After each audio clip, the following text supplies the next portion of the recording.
Halo Campaign Evolved is the next project coming out of Halo Studios. It is the ultimate Halo CE campaign remake. It is coming to Xbox, PC, and for the first time, PlayStation. It'll be arriving next year. To talk more about it, we've got Dan, Max, and Greg from the development team. Guys, let's get into this. Why is this the right game for right now? We did this work on Halo Anniversary. I felt like there were certain things that were left unsaid. There were certain things that we weren't able to achieve at that time. There were certain things we weren't able to do. It's a great time to revisit Combat Evolved for new players, for established Halo players, and maybe even for old friends playing on different hardware today, to allow them to play together and enjoy the franchise together again. Going back to the Halo ring again for the first time. For the first time is really important, and for them to be surprised by new content and feel like excited again about exploring the ring world. For new players, this is the right time for you to jump in. Think of this as your introduction into this huge franchise we've been building for the past 25 years. I'm curious how you're going to focus on capturing the essence of the original, knowing that you need to evolve to kind of move the experience forward. Yeah, from design, we don't take that lightly at all. Whenever we make a change, the number one thing was to be true to the original game. For every one of those topics that comes up, there's someone who is incredibly passionate on the other side saying we can, like, that is sacred. We do not move that crate. It's really about looking across, what we've learned over the years, what technology we've built, and how we can tie that back into this experience. So in this game, up to 4 people can play the campaign together, regardless of which platform they're on.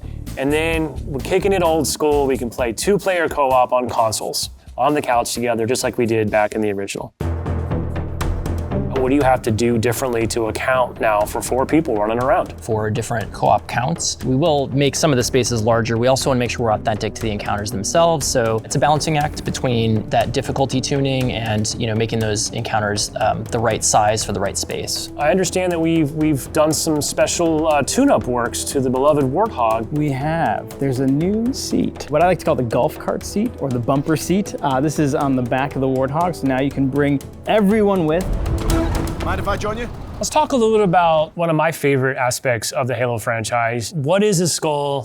What's cool about it? What does it do? A skull is a gameplay modifier, generally mean-spirited. It makes the game more challenging for the player. The combination, the pairing of these different skulls and how that's going to create that new gameplay experience. Huge amount of replay options for folks. I love the replayability that skulls bring to a campaign. There's almost endless variety. We have dozens of skulls this time. The most that we've ever had in a Halo game. Are you a lasso guy? I think you yourself told me that you don't think anyone would ever be able to complete this game with legendary all skulls on. I don't think so. I mean, there's a lot. And so if you can do a true legendary all skulls on run, let us know. Because I'd love to see it. I think, that'd be really hard. If there's one thing that this community has shown us is do not underestimate them, and they will find a way. So Halo's always been known for its sandbox. How has this evolved? We made sure that anything we included isn't going to drastically change the way the game plays, to change the sandbox in a drastic way, but there's some really fun kind of additions, and that's across enemies, weapons, vehicles, things that in the original CE you weren't able to do before that you now can. You finally killed the elite with the sword. That weapon hits the floor and you can pick that up and just, kind of really take it to the enemy. It's great. The sound design. All these weapons, by the way, have been painstakingly remodeled, rebuilt, higher fidelity. How do all these things kind of come to life? That comes across through the way they look, the way they sound, the effects, the actual panels on the weapons themselves, the ammo counters. With Unreal, the fully dynamic lighting within Lumen allows us to get those effects, right? That rich plasma lighting up and brightening the environments. Of course, one of the hallmark elements of Halo CE is what becomes kind of a three-way battle with the introduction of the Flood.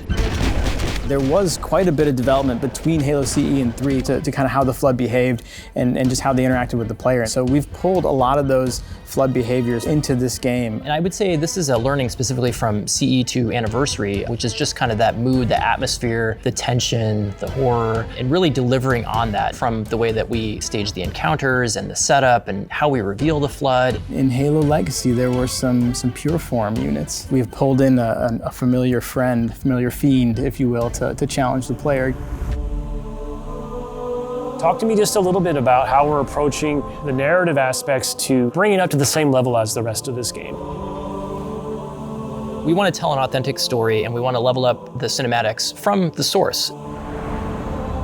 As we were building this out, we didn't just kind of put a new coat of paint over the original cinematics, right? We ended up revisiting exactly how they were blocked out, how they were sequenced, how they were put together, and we've done that across the board. We have access to original source assets, original source code, and access to the original storyboards. We are remastering, remixing the music to go along with these cinematics. We also had the core principal cast come in and re-record all the lines. How much firepower would you need to crack one of the engine shields? This really provides a degree of fidelity that we weren't able to do for Halo Anniversary. Now would be a very good time to leave.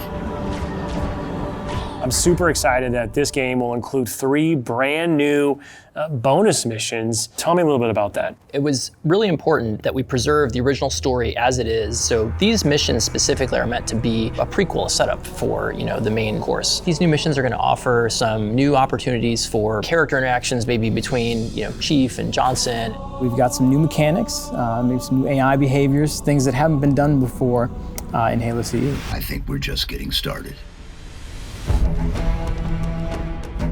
So where are we right now at this stage in development? What can you share with us? In the past few weeks, we've been able to start engaging and sending builds out to some of our community members. We can now see so many of the elements of the level really coming together.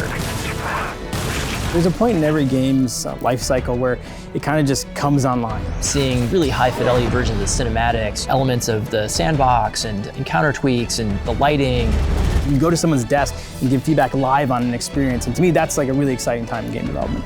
The ultimate love letter to the game that started it all. I would call upon our entire Halo community to welcome with open arms this next generation of players. I'm excited to just relive these experiences again for the first time.